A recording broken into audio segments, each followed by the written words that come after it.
தேவனுடைய விலையேறப்பெற்ற நாமம் மையப்படுவதாக. அன்பான தேவனுடைய பிள்ளைகளே, இந்த உலகிலே நாம் அநேக காரியங்களை குறித்து கவலைப்படுகிறோம். ஆனால் நம்மை நேசிக்கிற தேவன் ஒரு இருக்கிறார் என்பதை அநேக சந்தர்ப்பங்களிலே நாம் மறந்து போய்விடுகிறோம்.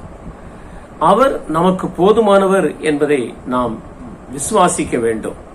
எந்த சூழ்நிலையிலும் அற்ப காரியங்களுக்கெல்லாம் நாம் கவலைப்பட்டு வீணாக நாம் நம்முடைய மனதை உளைச்சலுக்கு ஒப்புக் கொடுக்க வேண்டிய அவசியம் கிடையாது.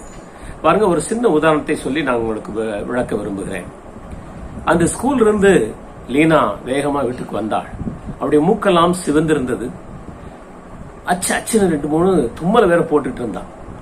வீட்டுக்கு வந்த உடனே அவங்க அம்மாட்ட, அம்மா எனக்கு பயங்கரமா ஜலதோஷம் பிடிச்சிச்சுமா, காய்ச்சல் வந்துடக்கூடாது, எனக்கு ஏதாவது மருந்து செஞ்சு கொடுங்கம்மா, டாக்டர்கிட்ட போவோமா, அப்படி எல்லாம் ரொம்ப தொந்தரவு பண்ணா. எனக்கு துளசி கஷாயம் போட்டு கொடுங்க, எனக்கு ஏதாவது சிறப்பு வாங்கி கொடுங்க, இல்ல டாக்டர் அங்கிட்ட எப்படியாவது போயாகணுமா, நாளைக்கு வரை எனக்கு பரீட்சை இருக்கு, ஒருவேளை காய்ச்சல் இருந்துச்சுன்னா நான் என்னமா செய்வேன் அப்படின்னு சொல்லி அவன் அம்மாவை ரொம்ப வேகமா அங்க துரிதப்படுத்தி கொண்டிருந்தாள். அவருடைய அம்மா மிகவும் அமைதியாக, மகளே நீ ஒன்றும் கவலைப்படாத, நம்ம ஆண்டவர் நம்மோடு கூட இருக்கிறார், இதெல்லாம் பெரிய காரியம் இல்ல, நீ நாளைக்கு நல்ல சுகமா நீ பரீட்சை எழுதுவ, நமக்கெல்லாம் ஒரு பெரிய டாக்டர் இருக்காரு, அவரை நீ மறந்துட்டியா, அவர்தான் நம்முடைய ஆண்டவராகிய தேவன்.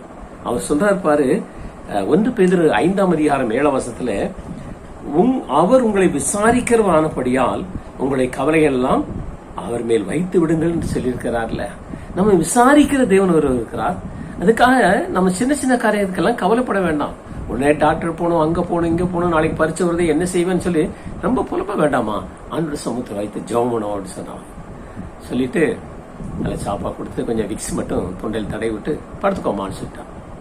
அப்போ ஜெபம் பண்ணிட்டு படுமா அப்படின்னு சொன்னான்.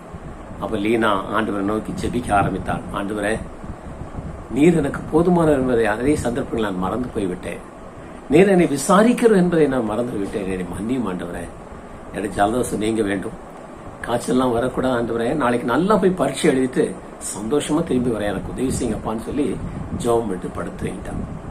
காலையில பார்த்தா ஃப்ரெஷ்ஷா இருந்துச்சா லீனா. அம்மாட்ட ஓடியாந்து, அம்மா எனக்கு ஆண்டவர் நல்ல சுகம் கொடுத்துருக்காருமா, நாளைக்கு நான் சந்தோஷமா பரீட்சை எழுதுன்னு சொல்லி சந்தோஷத்தோடு போய் பரீட்சை எழுதி நல்ல மதிப்பெண்ணோடு வெற்றி பெற்றாலும். பாருங்க அன்பான தேவனுடைய பிள்ளைகளே, நாம் கூட இந்த உலகத்துல சின்ன சின்ன காரியங்களுக்காக கவலைப்படுகளா இருக்கிறோம். அன்று சொல்றாரு, உங்களுடைய கவலைகள் எல்லாம் என் மேல் வைத்து விடுங்கள். ஏனென்றுச்சுன்னா நான் உன்னை விசாரிக்கிற தேவன், உடைய காரியங்கள் எல்லாம் எனக்கு தெரியும், உடைய கஷ்டம், துன்பங்கள், பாடுகள், பிரச்சனைகள், நெருக்கங்கள், போராட்டங்கள் எல்லாம் எனக்கு தெரியும். உடைய வேலையில கஷ்டங்கள் இருக்கலாம், உன்னுடைய பிசினஸ்ல கஷ்டம் இருக்கலாம், உன்னோட கூட பணி செய்கிற அந்த இடத்துல பிரச்சனை இருக்கலாம், அல்லது படிக்கிற காரியங்கள உனக்கு சில கஷ்டங்கள் இருக்கலாம். ஆனா நீ ஒன்றும் கவலைப்படாத மோனே, நான் உன்னோடு கூட இருக்குன்னு சொல்றாரு இல்லையா. இன்றைக்கு அநேக ஒரு சின்ன காரியத்துக்காக பயங்கரமா கவலைப்படுவாங்க. ஆனா இந்த கவலைகளுக்கெல்லாம் பரிகாரி ஆகிய தேவன் ஒரு இருக்கிறார் என்ற அநேக சந்தர்ப்பங்கள் மறந்து போனாங்க. இவங்க யாரை தேடுறாங்க? கஷ்டம் வந்து பிரச்சனை வந்து மனுஷனை தான் தேடி போறாங்க. அவன் அங்க போனா சரியாயிருமா, இங்க போனா சரியாயிருமா, அவர்கிட்ட பேசினா சரியாயிருமா, அவரை பார்த்தா சரியாயிருமான்னு சொல்லி. ஆனால் நம்மை விசாரிக்கிற தேவன் ஒரு இருக்கிறார். அதைத்தான் 1 பேதுரு 5:7 வாசிக்கிறோம். அவர் உங்களை விசாரிக்கிறவரானபடியால் உங்களுடைய கவலைகள் எல்லாம் அவர் மேல் வைத்து விடுங்கள். நம்மை விசாரிக்க தேவன் ஒரு இருக்கிறார். அதனால நாம் எதை குறித்தும் கவலைப்பட வேண்டிய அவசியம் கிடையாது. அவருடைய சமூகத்திலே நம்முடைய காரியங்களை சொல்லி ஜெபித்து விசுவாசத்தோடு நாம் கடந்து போகிற பொழுது மெய்யாகவே தேவன் நமக்கு நம்முடைய காரியங்களை ஜெயமாக மாற்றுவார், அற்புத சுகம் கொடுப்பார், ஆரோக்கியம் தருவார், நம்முடைய காரியங்கள் எல்லாம் நன்மையாக வாய்க்கும் என்பதில் சந்தேகம் கிடையாது. அவருடைய சமூகத்தை வைத்து ஜெபிப்போமா, ஜெபம் செய்வோம். எங்களை நேசிக்கிறதான அன்பான தகப்பனே, இந்த அருமையான வேலைக்காக நாங்கள் நன்றியுள்ளத்தோடு மீ துதிக்கிறோம் ஆண்டவரே, ஸ்தோத்திரிக்கிறோம். நீர் எங்களை விசாரிக்கிறவரானபடியால் உங்களுக்கு நாங்கள் நன்றி செலுத்துகிறோம். அநேக காரியம் குறித்து நாங்கள் கவலைப்படுகிறோம். எங்களுடைய விசுவாச குறைவுகள் காணப்படுகிறது. எங்களுடைய விசுவாச குறைகளை மாற்றுவீராக. நீர் எங்களை விசாரிக்கிற தேவன்.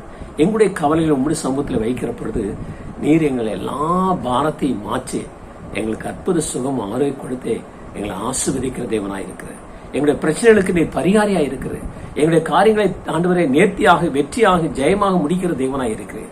அதற்காக நன்றி செலுத்துகிறோம். உங்களுடைய திருக்கரத்தில் எங்களை தாழ்த்தி அர்ப்பணிக்கிறோம். முற்றிலும் பொறுப்படுத்த நடத்துகிறோம். செய்தி கேட்டு பிள்ளைகள் ஆசீர்வதிங்க. இயேசு கிறிஸ்து இன்ப நாமத்தில் கெஞ்சும் கொண்டாடி கேட்டுக்கொள்கிறோம் எங்கள் ஜீவனுள்ள நல்ல பிதாவே. ஆமேன். கர்த்தர் ஒவ்வொருவரையும் ஆசீர்வதிப்பாராக. ஆமேன்.